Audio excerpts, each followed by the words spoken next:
Sky Squad, we are back in the building, baby, and we got to talk about a lot of news that's popping up. Well, not really a lot of news, but we're going to talk about Phaedra Parks and why she allegedly left Married to Medicine a little early.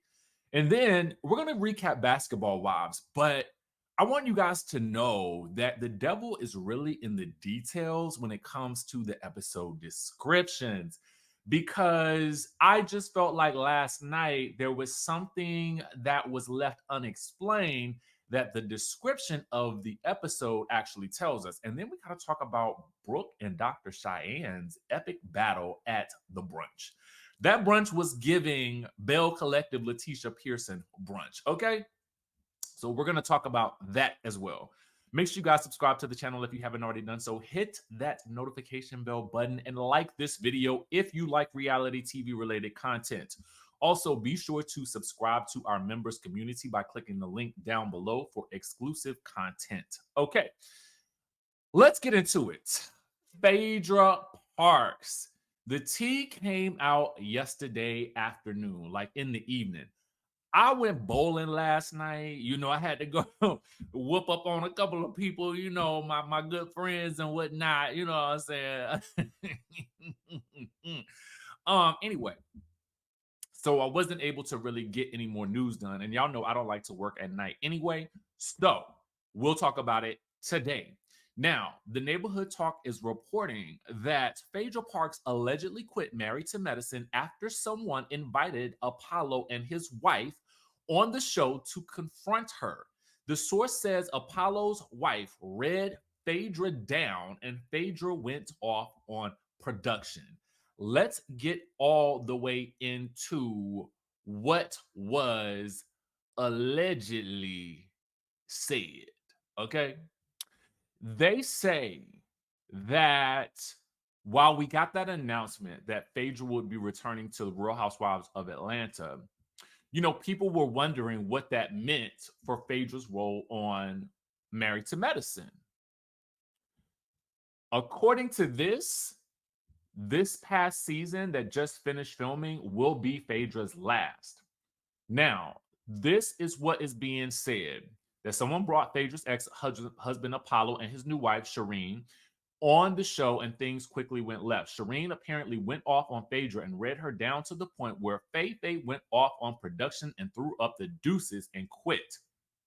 Now, the source was told that she finished out all of her obligations with the network, with Married to Medicine producers, as far as green screen interviews to successfully make the transition back over to the Real Housewives of Atlanta.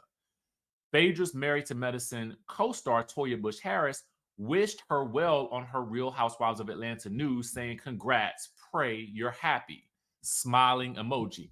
Now, people really can't tell if that was meant to be a dig or not, okay? But Mad Beefs is reporting that Dr. Heavenly is the person who invited Apollo and his wife on the show, but it has not been confirmed by the Neighborhood Talk. Let's get into it. Mad Beef says allegedly Phaedra quit Married to Medicine because Dr. Heavenly invited Apollo and his wife to a cash trip. Phaedra had a huge argument with a lot of people and left the trip and the rest of the show's filming. This is what the rumor is. Now, do I believe that this happened? I certainly do. It lines up with exactly what my source has been telling me. With bits and pieces of information that I've gotten. So here you can see the post that Toya made, "Pray that you're happy, ... This looks to be, I can't tell if this is shade or not, because in the previous video that we did, we talked about how Toya had pointed out that she heard that Phaedra was going to be on the Real Housewives of Atlanta cash trip. So her outing the news and then making this comment, it's really hard to say if it's passive aggressive or if it's just aggressive or if it's actually, you know, her wishing her well. I don't really know. What I do know is this is the tea. Okay, this is the tea. Let us know what y'all think in the comment section down below. All right, so now we got to talk about Basketball Wives. So a couple of things about Basketball Wives. I'm going to read you guys the episode description. The title of the episode, this is episode 8. Well, technically, it's 18 of season 11 based on what is here on YouTube TV. But anyway, the episode title is "I'm an SHIT finisher." There's a line in the show where Jackie calls Brandy a ish starter, and Brandy says, "I'm an ish finisher." Okay, so that's where that comes from. Now, the episode breakdown is interesting. Brandy and Brooke work to repair their relationship while Evelyn and Cheyenne's continue to blossom. Jackie resurfaces and chaos ensues at brunch. Jennifer tries to push her feature film forward to help with Christian's restitution payments. Now, why is that interesting? It's interesting because in the episode, what you will see is Jennifer has produced a movie. The documentary went well, so she's continuing with that momentum. I don't blame her for this endeavor. I think it's the smart play for Jennifer Williams Productions. Now, what she is doing in the episode is she's meeting with her team, the producers, and I can't remember. I think it was the producers and someone else. And she is really trying to get them to push the date of the premiere up. Well, she wants to see the final edit, and then she wants to push the premiere up, right? Which is going to set some things in motion for the rest of the next episode. But what I want to say is this. In the episode, it's like she really does make a tremendous effort to get them to push this thing forward before the wedding. But what we don't know is why.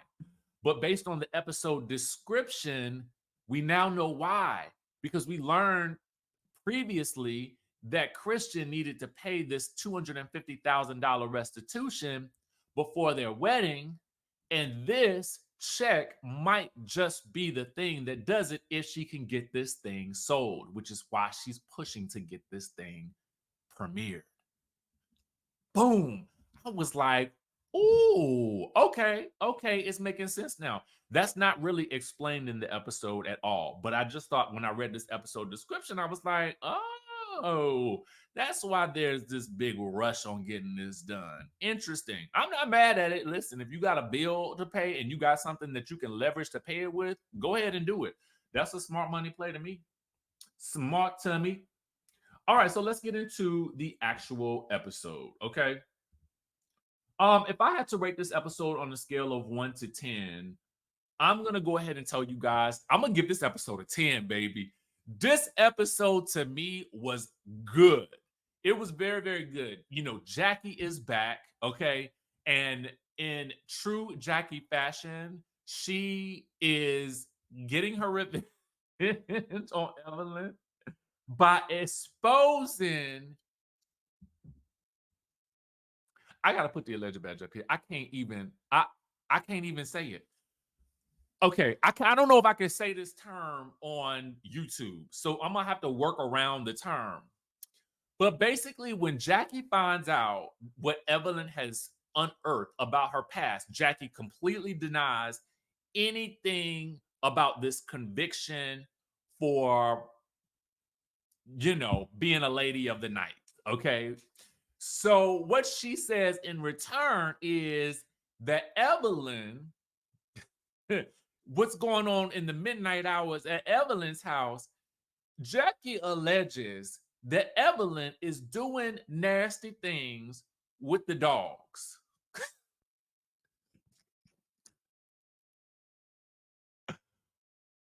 What, Jackie? What? I was like, did she really say that? And then she repeated it. She was like, yep, that's what's going on in the middle of the night down to Evelyn's house.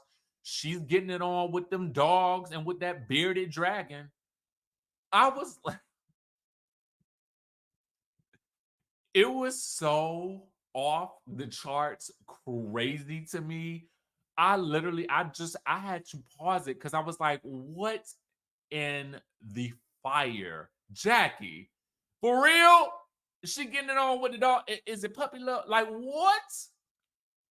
I couldn't believe it. I couldn't believe it. So that was that. I'm gonna get to the full scene in just a minute because Dr. Cheyenne is very interesting to me. So we're gonna talk about her in a bit. But we need to get some things cleared up with Brandy and Evelyn first. So the person that she chooses to go to speak to is Jennifer. So they meet up to go hiking. Brandy tells her, "Yeah, girl, I don't know what's going on with me and Evelyn. Evelyn is all up in the biz naive with me and Brooke making things worse." And Jennifer is like, because Jennifer's just sitting there like, well, Jennifer's sitting there like this, silent as a lamb. Okay. And the reason why Jennifer is silent is because she know she done just gone through a decade of drama with Evelyn. And she does not want to go back down that road, not one single bit, not one iota. She is not going to do it. Brandy, I am sorry to you. I'm sorry to this woman. I can't do it. You need to talk to Brooke. Period. Okay, cool. So the core four meetup, and we'll call them, well, to me, that is Evelyn, that's Brooke, that is Jaceel, and that is Jennifer. They meet up for drinks or food or whatever like that. And we learn that Brooke has reconnected with a man that she has known previously.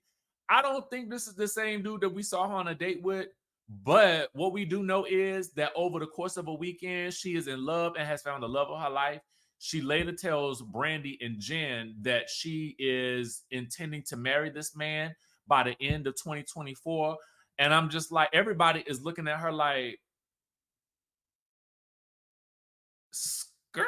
Okay, girl, like, didn't you just get out of a situation? Like, last week you were single and today you were betrothed? Like, what to go on? And, for me, here's the thing. Yes, I mean, this is my. She is so sure about this man, and everybody at first is kind of like, okay, well, they're dating. She seems like she really likes this guy, but then later, when she tells Brandy and Jen that she is planning to marry this man, they're very much caught off guard. Like, girl, like this is very soon. This is very, very fast. And I think they're just kind of like wanting to, like, hey, slow your roll, get to know this man. Because here's my thing about relationships in general. I do think that it's very easy because I think she's already, had the una nana with the man. So, because she did tell the girls that. But this is what I think about speedy relationships. You don't know a person until you done seen them angry. I'm for real. You do not know a person until you have seen them angry. Okay. So to me, I just feel like when I see people rushing into these situations head first, like a speeding bullet train, I'm like, have you really seen all the true colors of this person? Because the real true mark of a person is what they do when they get angry. You need to know that, okay? Because at some point in time, it is going to happen. And what you need to understand is, how do they treat you when they get angry? That's a telltale sign of whether or not you can really exist with a person for a long period of time or not. That is my biggest advice to people who rush headlong into these relationships. If you want, you got to see what happens when they get angry, when they get stressed. Okay. I Previous situations, like, you know what I'm saying? I've seen people get stressed and disappear. Okay. No answering the phone, none of that. Okay. I have seen people get super angry and super disrespectful when they get angry. One thing I cannot take somebody doing is yelling at me. You cannot yell at me. Okay. I don't care who you are. The moment you yell at me, the moment that is the moment that I cease communication with you. Because if you can't have a respectful conversation with me when you angry, then we can't talk. Okay. So you gotta, if you know your boundaries and you know your non-negotiables, and that person can move around them, but that usually happens through the process of discovery, natural discovery, then I would not advise. And it's long distance too, girl. He in Baltimore, you in LA. What's about to happen? Who about to move where? Okay, details. So that's what's going on with Brooke. There's more with Brooke. We're gonna get to that later. Okay. Well, let's get to it now because she sits down with Brandy and she really talks to Brandy about, Brandy apologizes for inviting Jackie to the intimate Ponderosa, and ultimately Brooke accepts her apology. But then Brooke gets a call from Evelyn, who has previously gotten a call from Dr. Cheyenne. Dr. Cheyenne is having a bail collective brunch where somebody from the state council, man, I don't know, I can't remember, is going to be speaking. It's women's empowerment. Why is the man speaking? I don't know, but who cares? They got somebody there of note. So Jackie will be there. They do know that now. So Evelyn invites Brooke, letting her know that Jackie will be at the event. And Brooke is like, okay, I'll go. It's women's empowerment. That's more important than Jackie. I could be in a room with Jackie. If I was Brandy, I would have been like, well, girl, why was you so mad at me? But I'm wondering if it is the surprise of it all that was Brooke's issue. Because if it was just the fact that she invited Jackie, and maybe because it was a more intimate setting, I guess my thing is, if you can stomach Jackie at this event, why was you so mad at Brandy for? I mean, I guess maybe she was mad because she didn't tell her. I don't really know. I'm trying to understand that, but Brooke then invites Brandy, who is like, "Wait, Jackie's gonna be there." I'm expecting Brandy to react because I would have been like, "Wait, I thought you couldn't be around this woman. I thought we just had a whole situation because of this." Anyway, everybody going. So Dr. Cheyenne meets with Jackie at Jackie's apartment in LA. We don't know where Jackie's been. She apparently had a basketball game. She claims she didn't really confirm with Brandy that she was going to make her cooking event, but it's neither here nor there to me. Dr. Cheyenne needs to tell Jackie that what Evelyn found. Now, Dr. Cheyenne also leaves out that she kind of made some little jokes about it, but I'm assuming Jackie will find that out sooner or later. She lets her know that Evelyn revealed that Jackie was well, no, she didn't let her know first. She just asked Jackie, "Were you a lady of the night? Were you convicted?" And Jackie's like, "No." "Is that what these lowlives are saying about me?" "Well, Evelyn is sleeping with dogs." It's that jungle love, okay? Oh. So anyway, Jackie's gonna behave herself at the Bell Collective brunch, and she's gonna hold it down because she got to speak, and the senator gonna be there, the state councilman, the mayor, the governor, the state attorney. I don't know who it is. So anyway, it's the day of the event, and tensions are high. Okay. Evelyn and Brandy don't know how they're going to receive each other, but they ultimately decide that they're going to be kumbaya for today, and they'll have a separate Ponderosa on another day. Okay, great. Perfect. Awesome. So all the girls come. Jackie's there. Dr. Cheyenne, she does her speech, and then she's introducing someone who I guess helped people establish credit or something like that. And she's like, "Has anybody here ever bought something off credit? Can you please stand up?" So Evelyn stands up. Some other women stand up. Brandy raises her hand. Brooke raises her hand. I don't think Jackie stood up or raised her hand. And then Jacelle raised her hand. I don't know if Jennifer raised her hand or not because I couldn't see her. But, Jennifer's so highfalutin, I'm sure she buy everything with cash, except Christian's restitution. So Dr. Cheyenne is like, Brooke, you don't buy nothing off credit. And I'm like, okay, but her hand is raised. And Brooke is like, yeah, my hand is up. Then Dr. Cheyenne is like, well, girl, Brooke, you ain't gonna stand up.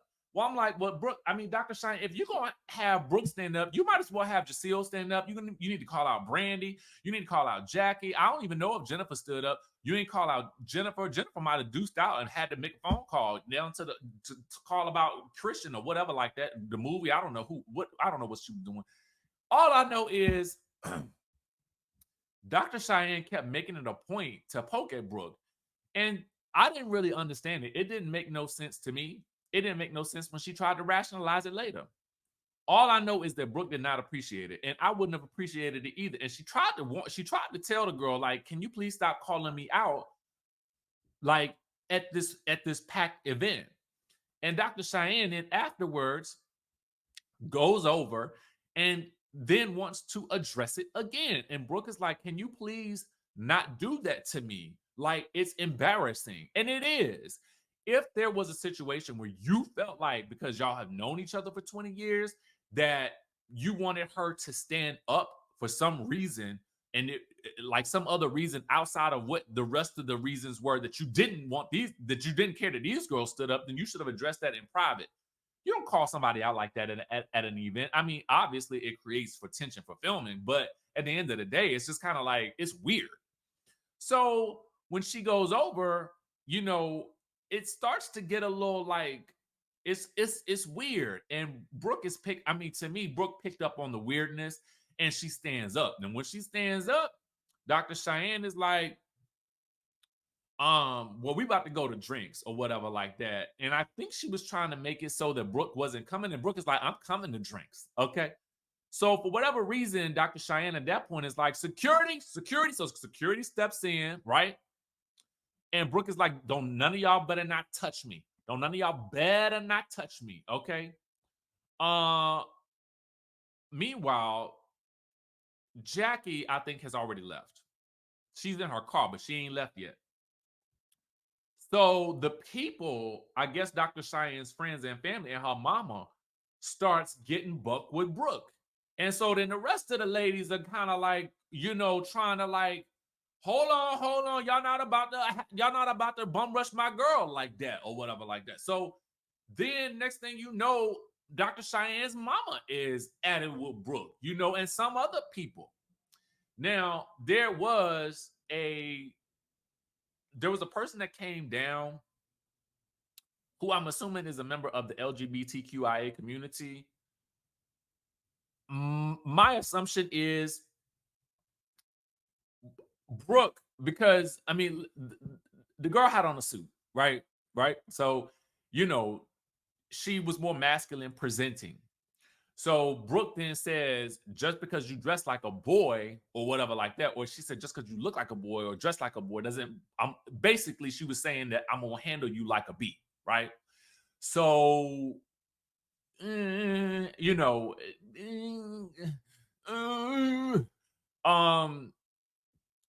of the moment, would I have said it? No, but because everybody was getting buck with her, I don't think she meant any harm, but I'm just like, we're going to talk about that later, right? So anyway, Jackie is watching all of this from her car, like, that's what they get for telling these lies about me, calling me a lady of the night. So she drives off, and then they finally get Brooke in her car, and they drive off, and the rest of the ladies go meet up for drinks, right? And they're trying to figure out what happened, and Brooke apologizes to Jaceel for calling, for basically, saying, she was like, was I offensive when I said that? And, Jaceel was like, no. And at a certain point, Brooke calls her it's a word I ain't gonna say. Okay. And Jaceel is like, no, you can't say that. Okay. Like, don't say that. Don't call somebody that. It's offensive. So I'm wondering if they're gonna have a separate conversation about that at any point. But I mean, I'm not offended by it, but somebody else could be. Because it's not directed at me, right? But should you say it? No. No.